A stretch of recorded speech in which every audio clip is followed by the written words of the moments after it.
And welcome to another video. So for any of you that watched the satsang last night, the Ask the Avatar series with Swamiji, it was all to do with causing. So it just kind of inspired this video today, just going through the 4 principles that the Sangha stand for, what Swamiji always talks about, what we're trying to live our lives daily by. And basically by living by these 4 principles, that's the way to achieve enlightenment, and that's the way to basically enrich the world and cause lives for many. So the 4 main principles within the Sangha, so they're integrity, authenticity, responsibility and enriching, which following on from enriching comes to causing, which is what the satsang was all about last night. So just to touch on the first one, so integrity, means to fulfill your word, what you say you're going to do to yourself, which is your thoughts, and to your word, which is to other people. So for example, for myself here, one thing that at the moment that yesterday I had a bit of a breakthrough, and I'm going to carry on with it, but for me is keeping to my yoga routine. I have missed yoga a couple of times since I've come back, and my thoughts every night has been, I'm going to get up in time for yoga tomorrow. I maybe sleep through my alarm or miss my alarm, but that all, it's not accidental, that's through me not being integrated to what I'm meant to be doing.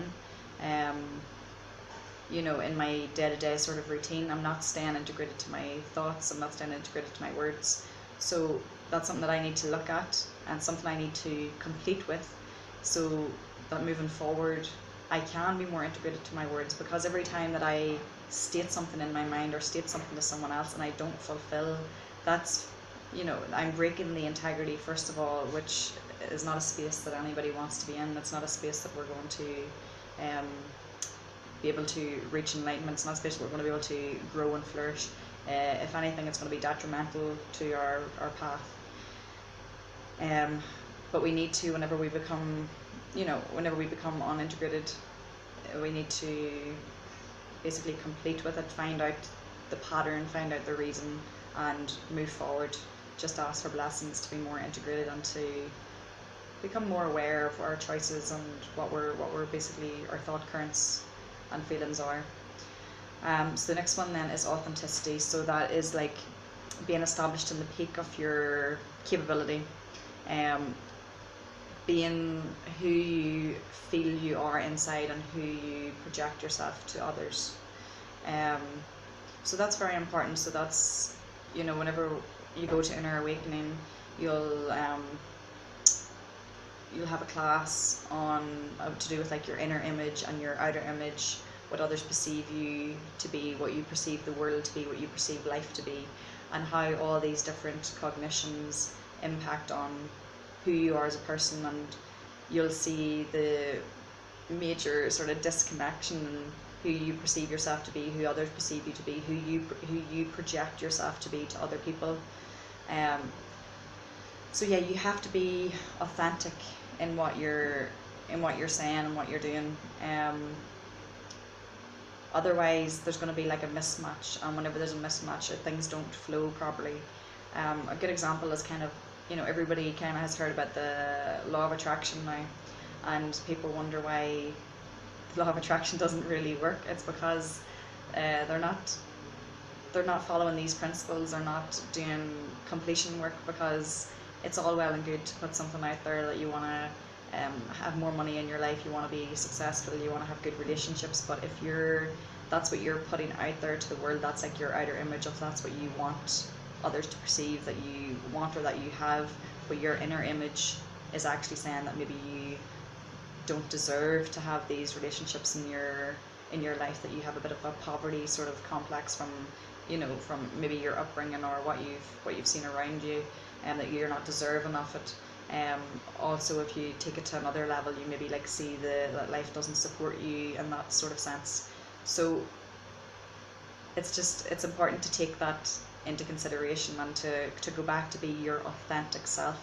And the only way to be your authentic self is to really look in and to really see who you are at that being level, not just on the superficial outer level, which a lot of us in society now kind of judge a person on, like almost like mark a person on depending on that, I think people are treated very differently as well. So it's good just to take it back a step and to look in and to really be authentic to who you are. And through being authentic, it means that you'll be more successful in your integrity as well. The third principle then is responsibility. So responsibility is like, you know, taking responsibility for your integrity and authenticity, and taking that one step further. It's not just to do with the self, it's not just to do with I anymore, it's to do with you know, taking responsibility for what happens around you, and what happens around you does involve other people. And don't forget, like, life only happens, you know, when other people aren't involved. That's whenever life actually really happens around you. So you have to take responsibility for what is coming in and out of your life, what is happening to you, what is happening around you. And I know whenever things are going a little bit up the left, it's very easy to slide into that sort of mindset of like, that I could not have possibly like brought this upon myself, or I can't, you know, take responsibility for that. But this is the key. You are responsible for it. And if something's coming into your life that it's not what you want, are you being your authentic self? Are you being integrated to what you're saying, to what you're doing? And if you really look honestly deep within, you're probably not. And that's the time then to look and to complete the things, and to, you know, basically start again, draw in what you do want in your life. And the beauty is, whenever I first learned about this, I was like, oh man, like, you know, taking all this responsibility on, like I don't feel like, you know, that person that's come into my life, I don't feel I'm responsible for that. Like, how could I possibly be responsible for that situation? But, you know, I'm starting to realize and understand that if you flip that around and be like, but if I take responsibility, then I've taken back my control, I've taken back my power. I'm no longer powerless and thinking, why does a situation and person have to be in my life? You know, why me? You know, the victim sort of mentality.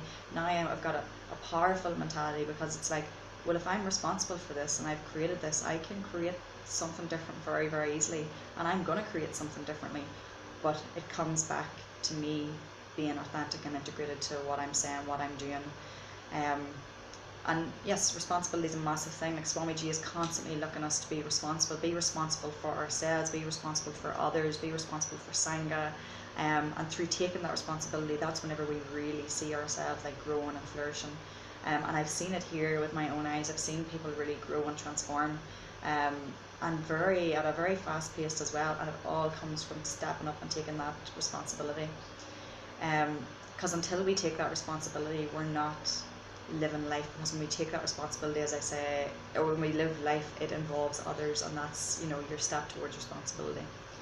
The next point then goes on from that, and that is enriching. So enriching is taking everything that you know from all of these three previous points and bringing it to others.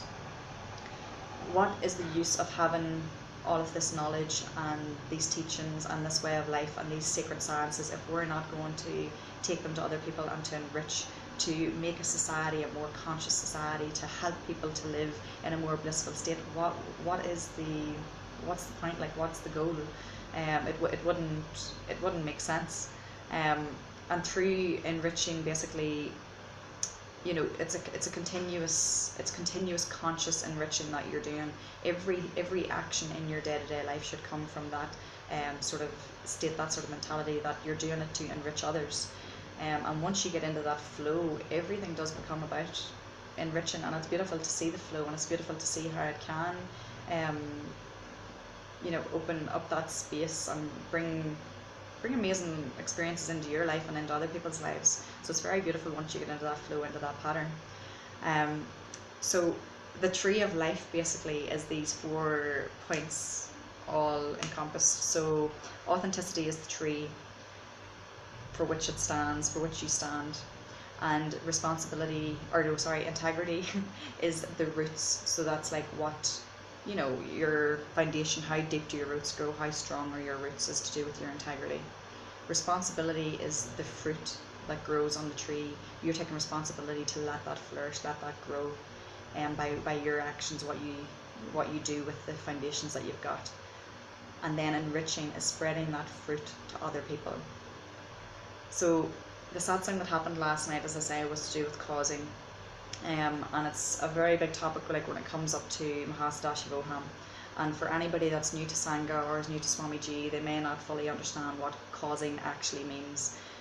Because when we cause people, it's to cause your reality, to cause your life, to bring you here to MahaSadashivoham, to bring you to Hinduism, to bring you to Swamiji, to make you realize the truth of life as to why you're here, and to spread the fruits so that you can enjoy it, so that you can also spread the fruits with other people, and we can expand and have these super conscious breakthroughs together and live in a more blissful world, basically a more blissful universe. So yes, last night Swamiji was talking about causing, and he made some really good points to do with causing and MahaSadashivoham. So we all, as I say, are dedicated to helping cause people, and people have their perceived obstacles and barriers, and we have been initiated into the powers of the third eye to help remove these, or to help identify these barriers, and to also help remove these barriers, and to guide people through this journey, to help them overcome that and get here and to start living the life that they want to be living, basically. But Swamiji was saying last night that he's actually given him Sadashiva. So just to go back, sorry, we're going to be traveling through the different dimensions coming MahaSadashivoham, and we're going to be going and experiencing Kailash, which Swamiji has had to get the permission of Sadashiva, because human bodies are not meant to enter that space. People that are coming back to live in human body are not meant to enter that space, and never have entered that space. So Swamiji is doing something incredible, something beyond. He says even if he has to break down and explain what's happening in this program, it seem too good to be true, so he's just not even going there. But he did reveal this last night. So he's been granted the permission, but Kalabharava has been appointed. He says, like a vice president, he's been appointed to screen people as to who is going to come to MahaSadashivoham. So for anybody that already has made a payment or got here, you have been screened, you have been given the thumbs up to come to MahaSadashivoham. You're going to be travelling to Kailash this December. So for anybody that is struggling for not coming, Kalabharava is basically putting up the obstacles, the barriers, to see what you're going to do, how you're going to get there. So Swamiji says drop it at his feet, like pray to him, be devoted to him, pray to Swamiji, to Sadashiva, and see those obstacles be removed and to be lowered, because he did say that Kalabharava will allow, which basically is lower down the barriers. That's what he was saying, to let you step into MahaSadashivoham. So it's pretty incredible what's going to be coming up, and I think it's really important just to understand these principles, especially for people that are new to Sangha, that are new to Swamiji. When they hear people ringing, like as Swamiji says, they might have this thing like, oh, they're just looking money from me, they're looking me to be a devotee, a follower, to think that it's coming from a selfish reason. This is a very selfless cause that we're doing. We're trying to really help other people. We want people to enjoy the fruits that we've been given. We want humanity to have these super conscious breakthroughs. That is, that's our mission here. Like a lot of people that have come here had what you would call very good lives. Like back at home, there was not too much that they could be perceived to desire within the materialistic world. But we all have tasted these fruits and know that there's more out there, and we want other people to taste it. We want everybody to evolve and to grow together. And I, for one, cannot wait for MahaSadashivoham. Like Swamiji did a process with us last night to help us to be able to cause more. We were doing mind reading, body scanning, remote viewing, like, bringing it up a notch. And like we're going to be doing that through our causing calls. So we'll be able to like show you through the calls that we can manifest these powers, and that you can manifest these powers as well. Just one more thing before I go. Swamiji did reveal last night, which was incredible, that the first darshan, after the first darshan, which you'll receive at the very beginning of MahaSadashivoham, everybody will be able to manifest at least 3 powers of the third eye. And not only that, he says on the second darshan, people will be walking up to the stage blindfolded, being able to see through the third eye, just the way you see the Balisant kids running around playing. Now, a lot of people here are manifesting powers amazingly, incredibly, but for adults, the blindfold readings tends to be a little bit harder, because we've got more of that self-doubt, we've got more of the patterns to kind of drop, through through being in society for so long, more of the calcified pineal gland through the foods and the diets and the media and, you know, everything that's been put into our system for all them years. Kids tend to get it like that because they don't see that's not possible. There's always a possibility. And that's just one more thing as well I want to say, like, drop everything from the past, whether it be things that have happened in your life, what your thought currents, what like society has kind of taught you, what your family's taught you, what your experience has been. Drop everything in the past. The past doesn't serve you good in any shape or form. Look forward. Forward is where all the possibilities lie, and coming to MahaSadashivoham is the only possibility of life flourishing in such a beautiful way. And you've basically nothing to lose. And like Swamiji said last night, like, he challenges you. He doesn't need the money, he doesn't need this, that and the other. He's here to help humanity, of course, but it's not about the money. It's not about, you know, trying to prove anything. He says you try and come to MahaSadashivoham, you see if you can get here, and if you can, Kalabarva has lowered them gates for you, and you're welcome, and you're going to travel to Kailash, and your life is going to transform. So come on, give it a go. Like, we're here to help you in any way, but if you don't come, I guarantee you're missing this train. And next year the Sangha is going to grow massively. You know, Swamiji is just going to take off around the world. Like, I'm so glad that I'm here now at this stage where I can sit close to him and actually see him. I know the time will come that it's just going to be on a big screen, you know.